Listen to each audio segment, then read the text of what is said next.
Welcome to मांगल आशीष गुरुकुलाम, जहां शिक्षा सिर्फ जानकारी नहीं, एक सोच है। आज का हमारा विषय नील विद्रोह के बारे में है। क्या आपने कभी सोचा है कि भारत की आजादी की जंग केवल राजनीतिक नेताओं और आंदोलनों तक सीमित नहीं थी? इस संघर्ष की एक और गहराई है। वह संघर्ष जो भारत के किसानों ने जमींदारों और फिर ब्रिटिश हुकूमत के खिलाफ लड़ा। यह कहानी शुरू होती है 19वीं सदी के बंगाल से, एक क्रांति से जिसे इतिहास में नील विद्रोह, इंडिगो रिवोल्ट के नाम से जाना जाता है। उस समय अंग्रेज जमींदार किसानों को मजबूर करते थे कि वे अपनी उपजाऊ जमीनों पर खाद्यान्न नहीं, बल्कि नील की खेती करें, वो भी जबरन। किसानों को न तो उचित मूल्य मिलता था, न ही फसल की कोई गारंटी। यूरोप में बढ़ती नील की मांग ने अंग्रेजों को लालची बना दिया और किसान गुलाम जैसे हालात में जीने को मजबूर हो गए। यह अन्याय कब तक सहते? 1859 में बंगाल के नादिया, पूर्णिया और मुर्शिदाबाद जिलों में किसानों ने खुलेआम नील की खेती से इनकार कर दिया। यह नील विद्रोह था, भारत के किसानों की पहली संगठित क्रांति। नील की खेती ने किसानों की जिंदगी को तबाह कर दिया।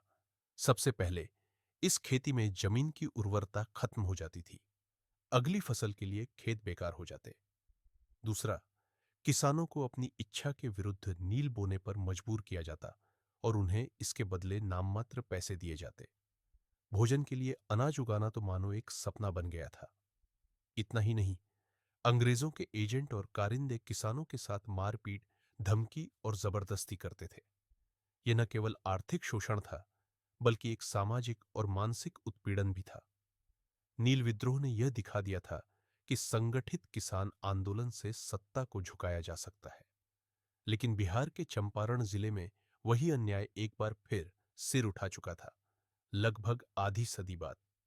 यह वो समय था जब यूरोपीय नील्हों ने तीन कठिया प्रणाली के तहत किसानों को 3/20वां हिस्से पर जबरन नील उगवाने को मजबूर किया।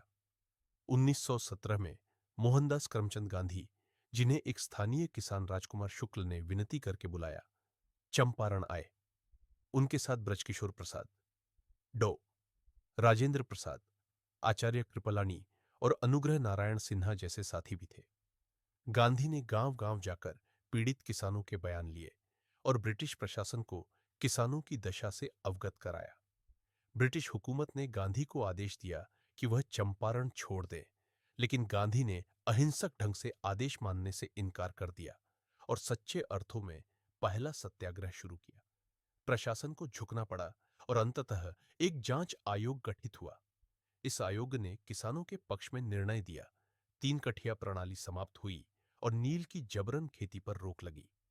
चंपारण सत्याग्रह न केवल बिहार की, बल्कि भारत की आजादी की लड़ाई में एक निर्णायक मोड़ था। यह वह क्षण था जब एक साधारण किसान की आवाज ने पूरे राष्ट्र को झकझोर दिया।